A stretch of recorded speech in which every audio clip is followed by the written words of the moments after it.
ঘন জঙ্গলের বড় গাছের উপরে বাস করত টুনি পাখি।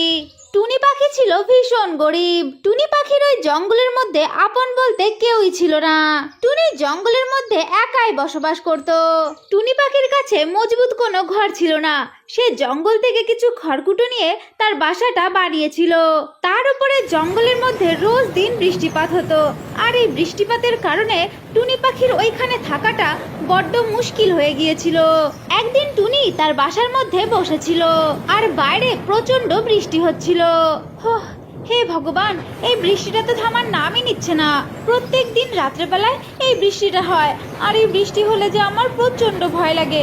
কিন্তু আমি অত সহজে হার মানবো না, কারণ আমি একজন মা হতে চাই। এরপর পরের দিন যখন টুনি পাখি কিছু দানা নিয়ে তার বাড়িতে আসে, তখন টুনি পাখি তার বাসার মধ্যে দুটো ডিম পাড়ে। হে ভগবান, আমি তো দুটো ডিম দিয়েছি। এটা তো কোনো চমৎকার ছাড়া আর কিছুই না। প্রত্যেকটা দিন আমি এই ঝড় বৃষ্টির কারণে ভয় পাই। আমার সঙ্গে কেউ নেই, কিন্তু এখন থেকে আমি আর ভয় পাবো না, কারণ তোরা দুজন আছিস আমার সঙ্গে। এখন আর আমাকে এই বাসার মধ্যে একা একা থাকতে হবে না। আমি ওদেরকে নিয়েই বাঁচবো। এই কথা বলে টুনি পাখি তার হাত দিয়ে ডিমগুলো ছুঁয়ে দেখতে থাকে, আর খুশিতে তার চোখ দিয়ে আনন্দ অশ্রু ঝরতে থাকে। এখন আমি আর এই বাসার মধ্যে একা নই। আর এই বাসাটা শুধু বিচালি দিয়েই তৈরি নয়, এই বাসাটা তো এখন ভালোবাসা দিয়ে তৈরি। আমি তোমাদের কথা দিচ্ছি, আমি তোমাদেরকে সব সময় রক্ষা করব। আমি সব থেকে বাহাদুর মা হয়ে তোমাদেরকে দেখাবো। এরপরে বৃষ্টিটা কমে যায়। এখন টুনি পাখি মনে মনে ভাবতে থাকে সে এখন বাইরে যাবে আর কিছু খাবার নিয়ে আসবে, আর সেইগুলো খেয়ে তার শরীরে একটু শক্তি যোগাবে। আরে বাচ্চারা, তোমরা বাসার মধ্যে একটু একা একাই থাকো। আমি এক্ষুনি বাইরে যাব আর কিছু খাবার নিয়ে তাড়াতাড়ি তোমাদের কাছে চলে আসব। এই কথা বলে টুনি পাখি কিছু পাতা দিয়ে ডিম দুটোকে ঢেকে দিয়ে সেইখান থেকে চলে যায়। ঠিক সেই দিনকার ওই জঙ্গলের মধ্যে একটা শিকারি চলে আসে। ওই শিকারি জঙ্গলের মধ্যে কোনো শিকার খুঁজতে থাকে। ঠিক তখনই ওই শিকারি টুনি পাখির বাসাটাকে দেখতে পায়। তখন ওই শিকারি টুনি পাখির বাসার নিচে গিয়ে দাঁড়িয়ে পড়ে। আরে ওইখানে কি দেখতে পাচ্ছি? মনে হচ্ছে দুটো ডিম। আরে বাহ, আমার তো খুব খুশি লাগছে। এই কথা বলে ওই শিকারি ওই বাসার কাছে চলে যায়, আর ওই ডিমগুলোকে দেখে শিকারি বড্ড খুশি হয়, আর খুশি হয়ে খুব হাসতে থাকে। আরে দুটো ডিম, এই ডিম দুটোকে নিয়ে তো আমার বড্ড লাভ হবে। এই ডিম দুটোকে যদি আমি বিক্রি করি তাহলে আমি অনেক টাকা পাবো। এই কথা বলে শিকারি সেই ডিম দুটোকে চুরি করে নেয়, আর তার ব্যাগের মধ্যে ঢুকিয়ে নেয়, আর সেইখান থেকে পালিয়ে যায়। কিন্তু শিকারি যে এই ডিম দুটোকে চুরি করেছে আর এই ব্যাপারটা জঙ্গলেরই একজন দেখে নিয়েছে। খুব চালাক একটা শেয়াল যে ঝোপের আড়ালে ছিল, সে দূর থেকে সমস্ত কিছু দেখছিল। এটা তো একজন মানুষ যে কিনা জঙ্গলের সুখ শান্তি চুরি করতে এসেছে। এই মানুষগুলো কিভাবে? আমরা জঙ্গলের পশু পাখিরা, এদের কি কোনো মায়া বা কোনো অনুভূতি নেই? সে জঙ্গলের রোদ বৃষ্টি আর ঝড় মাথার উপরে নিয়ে তার বাচ্চা দুটোকে আগলে রেখেছে। এই ডিম দুটো শুধু টুনির জন্য ডিম নয়, এগুলো যে ওর জীবন, তার নিঃশ্বাস, তার প্রশ্বাস, তার সব কিছু। এই ডিম দুটো ছাড়া যে টুনি পাখি কিছুই না। এই ডিম দুটোকে রক্ষা করার জন্য টুনি পাখি একটা মাস ধরে কত কষ্ট করছে। না, আমি দূর থেকে যখন এত কিছু দেখেই নিয়েছি, আমি এগুলো সহ্য করব না। আমি টুনি পাখিকে তার ডিম দুটোকে যেইভাবেই হোক তার কাছে ফিরিয়ে দেব। এই কথা বলে শেয়ালটা ওই শিকারির পিছু করতে থাকে। এইদিকে শিকারি কিছু দূর যাওয়ার পর তার খুব ক্লান্তি হতে থাকে, তাই সে একটা পাথরের সঙ্গে বসে একটু আরাম করতে থাকে। তখনই ওই শিকারির খুব ঘুম ঘুম আসতে থাকে। আরে আজকে জঙ্গলে এসে আমার বেশ লাভ হলো, এখন আমি একটু বিশ্রাম করে নিই, আমার খুব ঘুম পাচ্ছে। তারপরে শহরের দিকে যাব আর গিয়ে ডিম দুটোকে বেচে দেব। এই ডিম দুটোর থেকে তো আমি বেশ অনেক টাকাই পাবো। এই কথা বলে শিকারি সেই পাথরের সাথে হেলান দিয়ে ঘুমিয়ে পড়ে। কিন্তু ওই শিকারি জানতো না যে তার মতনই একজন শিকারি ওই জঙ্গলের মধ্যেই থাকে, যে জঙ্গলের কোনো কিছু চুরি করতো না, কিন্তু অন্যায়ের বিরুদ্ধে কোনো কিছু দেখলে সে অবশ্যই তার বিরুদ্ধে রুখে দাঁড়াতো। আরে আমার মনে হচ্ছে ওই শিকারিটা ঘুমিয়ে গেছে, এটাই সুযোগ। আমি যাই আর গিয়ে ব্যাগটা নিয়ে এইখান থেকে পালিয়ে যাই, কিন্তু আমাকে আস্তে আস্তে যেতে হবে, না হলে এই শিকারিটা যদি উঠে পড়ে তাহলে তো আমার জন্য বড্ড বিপদ অপেক্ষা করছে। আমাকে ভয় পেলে চলবে না, কারণ একজন মায়ের চোখের জল আমি কখনোই দেখতে পারবো না, যা আমার ভয়ের থেকে অনেক বেশি ঊর্ধ্বে। এই কথা বলে ওই শিয়ালটা আস্তে আস্তে শিকারীর কাছে চলে যায় আর ওই ব্যাগটাকে নিয়ে নেয়। ব্যাগটাকে নেওয়া হলে সেই শিয়ালটা ওইখান থেকে পালিয়ে যায়। অন্যদিকে টুনি পাখি তার বাসার মধ্যে চলে আসে আর এসে তার ডিম দুটোকে না দেখতে পেয়ে সে খুব কান্নাকাটি করতে থাকে। আরে আমার ডিম দুটো কোথায় গেল? আমার ডিম দুটো তো এইখানেই ছিল। হে ভগবান, আমার ডিম দুটো কে নিয়ে চলে গেল?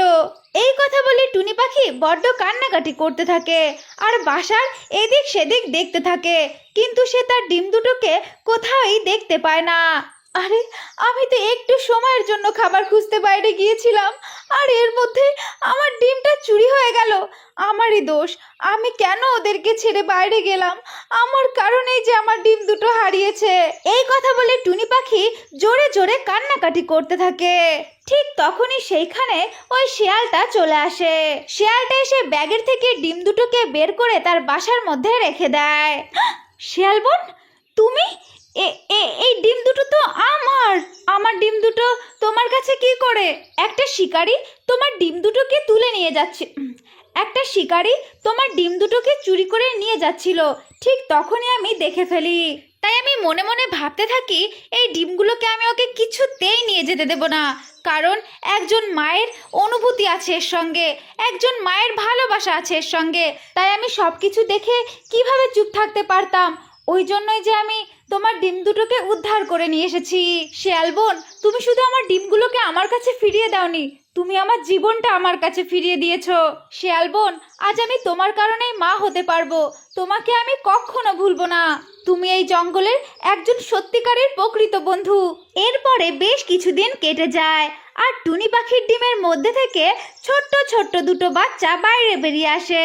টুনি পাখি তার বাচ্চা দুটোকে দেখে বড্ড খুশি হয় আর তার চোখে আনন্দ অশ্রু ঝরতে থাকে। এই দেখে টুনি একা একাই বলতে থাকে, আজ আমি বুঝতে পারলাম এই জঙ্গলের মধ্যে আমি কখনোই একা ছিলাম না। আমাকে এই জঙ্গলের মধ্যে ওই শিয়াল বন্ধুটা আমার খুব উপকার করেছে, যার জন্য আজকে আমি আমার দুটো সন্তানের মুখ দেখতে পেলাম। অন্যদিকে শিয়াল মুচকি হেসে ঝোপের মধ্যে চলে যায়।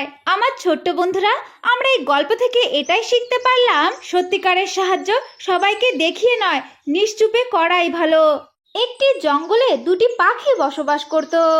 একজনের নাম ছিল রানী আর অন্যজনের নাম ছিল সুন্দরী। ওরা দুইজন সম্পর্কে দুই বোন ছিল। সুন্দরী পাখি রানী পাখির থেকে দেখতে অনেক সুন্দর ছিল, কিন্তু রানী পাখি দেখতে একদমই ভালো ছিল না। আরে রানী পাখি, তুমি নিজেকে দেখো, তুমি কি বিশ্রী দেখতে, আর আমাকে দেখো, আমি কত সুন্দর। তুমি তো কত কালো, নিজেকে কখনো দেখেছো? সুন্দরী দিদি, আমি যদি খারাপ দেখতেও হই তাতে আমার কোনো কিছু যায় আসে না। তুমি নিজেকে নিয়ে ভাবো না, তুমি অনেক সুন্দর, তুমি খুশি থাকলেই হলো, আমাকে নিয়ে তোমারও তো ভাবতে হবে না। আর আমি যে খারাপ দেখতে, সেটাতে কি কোনো আমার হাত আছে বলো তো? ওরা দুজন যখন এই সমস্ত কথা বলছিল, ঠিক তখনই সেইখানে টুনি পাখি চলে আসে। আরে রানীমা, কালকে তুমি কোথাও যেও না, কালকে তোমাকে দেখতে আসছে ছেলের বাড়ি থেকে। আরে মা, আমি তো রানীর থেকে বড়, অথচ তুমি আমার জন্য বিয়ের সম্বন্ধ না দেখে তুমি বোনের জন্য দেখছো। অবশ্য ঠিকই করছো, ও তো খুব কালো, ওকে কে বিয়ে করবে? দেখো চেষ্টা করে যদি তুমি তোমার কালো মেয়েটাকে বিয়ে দিতে পারো। আরে সুন্দরী, এটা তুমি কি বলছো? রানী তো তোমার নিজের বোনই হয়, তুমি ও সম্পর্কে এমন কথা কিভাবে বলতে পারো? আমি তোমাকে খবরদার করছি, আর এর পরের থেকে তুমি রানীকে কিচ্ছু বলবে না। পরের দিন রানী পাখিকে দেখার জন্য ছেলের পক্ষ থেকে লোক আসে। আরে আসুন আসুন, আমি তো তোমাদের জন্যই অপেক্ষা করছিলাম। আরে রানীমা, তুমি বাইরে এসো, দেখো কারা এসেছে। তখনই সেইখানে রানী পাখি চলে আসে আর রানীকে দেখে ভোলা পাখি বলতে থাকে, আরে এটাই কি মেয়ে? এ তো খুবই কালো, আমি একে বিয়ে করব না। আমি যদি একে বিয়ে করি, আমার সব বন্ধুরা তো আমার উপরে হাসবে। আরে হ্যাঁ হ্যাঁ, আমার বন্ধু ভোলা তো ঠিক কথাই বলেছে, ও কেন এই কালো মেয়েকে বিয়ে করবে? আরে টুনি, তোমার তো আর একটা মেয়ে আছে না সুন্দরী, ওর সঙ্গে বিয়ে দিয়ে দাও না। আমি সবার মুখে শুনেছি তোমার বড় মেয়েটা দেখতে বেশ সুন্দর। মা, ওনাদের যদি দিদিকে পছন্দ হয়ে থাকে তাহলে তুমি দিদির সঙ্গেই বিয়ে দিয়ে দাও, এতে আমার কোনো দুঃখ নেই মা। এরপরে সুন্দরী ও ভোলার পারিবারিকভাবে বিয়ে হয়ে যায়। বিয়ের পরের দিন সুন্দরী পাখি রানী পাখির কাছে আসে আর এসে বলে, আরে রানী বোন, তুই আমাকে দেখ, আমার তো ভোলার সঙ্গে বিয়ে হয়ে গেল, এখন তোর কি হবে বলতো? ভোলা তো তোকে দেখতে এসেছিল, কিন্তু তোকে দেখতে এসে ও আমাকেই পছন্দ করে নিল, এখন তুই তোর নিজের কথা ভাব, তোর কি হবে? সুন্দরী যখন রানী পাখিকে এই সমস্ত কথা বলছিল ঠিক তখনই সেইখানে ভোলা চলে আসে আর এসে বলে, আরে সুন্দরী, তুমি কোথায় ছিলে? আমি তোমাকে চারিদিকে খুঁজছি আর তুমি এইখানে দাঁড়িয়ে আছো। আরে ভোলা, তুমি সবসময় আমার পিছু পিছু কেন আসো বলো তো? আমি কি তোমার জন্য একটু শান্তিমতো কারোর সঙ্গে কথাও বলতে পারবো না? এখন যাও, এইখান থেকে বাইরে যাও আর আমার জন্য কিছু খাবার নিয়ে আসো, আমার খুব খিদে পেয়েছে। এরপরে বেচারা ভোলা মন খারাপ করে সেইখান থেকে চলে যায়। ভোলা যখন জঙ্গলে দানা খোঁজার জন্য যায় ঠিক তখনই সেইখানে কালু কাক চলে আসে আর এসে বলে, আরে বন্ধু ভোলা, বিয়ের পরে তো তোমার কোনো খোঁজ খবরই নেই, কেমন আছো শুনি? বন্ধু, আমি বিয়ের পরে একদমই খুশি নই। আমি যদি ওই রানীকে বিয়ে করতাম তাহলে হয়তো আমি অনেক সুখী হতে পারতাম। ওই সুন্দরী তো নিজের রূপের দেমাগে নিজেকে অনেক কিছু ভাবে, আমাকে পাত্তাই দেয় না আর আমাকে গাধার মতো খাটায়। রূপ দেখে বিয়ে করে আমি বড্ড পস্তাচ্ছি, এটা আমার করা একদম ঠিক হয়নি, এখন আমি আমার পাপের ফল পাচ্ছি। এইভাবেই বেশ কিছুদিন কেটে যায় আর সুন্দরী পাখি ভোলার উপর অত্যাচার আরো বেশি বাড়িয়ে দেয়। ভোলা এখন সুন্দরীর উপর বড্ড অতিষ্ঠ হয়ে ভোলা বলে ওঠে, আরে সুন্দরী, তুমি বেরিয়ে যাও আমার বাড়ি থেকে, তোমাকে বিয়ে করা আমার একদম ঠিক হয়নি। এখন আমি বুঝতে পারছি রূপই সব কিছু নয়, আমি যদি তোমাকে বিয়ে না করে তোমার বোনটাকে বিয়ে করতাম হয়তো আমি অনেক সুখী হতে পারতাম। এখন তুমি যাও, বেরিয়ে যাও, আমি তোমার সঙ্গে আর সংসার করতে চাই না, তুমি চলে যাও। তখন সুন্দরী তার নিজের ভুলটা বুঝতে পারে আর সেইখান থেকে মন খারাপ করে রানী পাখির কাছে চলে যায়। রানী বোন, তুই আমাকে ক্ষমা করে দে, আমি তোকে কত উল্টোপাল্টা কথা বলেছি, এখন আমি বুঝতে পারছি এই সমস্ত উল্টোপাল্টা কথা তোকে বলা আমার একদম উচিত হয়নি, তুই আমাকে ক্ষমা করে দে। ঠিক আছে দিদি, কোনো ব্যাপার না, তুমি তোমার ভুলটা বুঝতে পেরেছো, এটাই অনেক, আর আমি তোমার উপরে রেগে নেই, নাও আমি তোমাকে ক্ষমা করে দিলাম। এরপরে ওরা সব পাখিরা ওই জঙ্গলের মধ্যে সুখে শান্তিতে বসবাস করতে থাকে।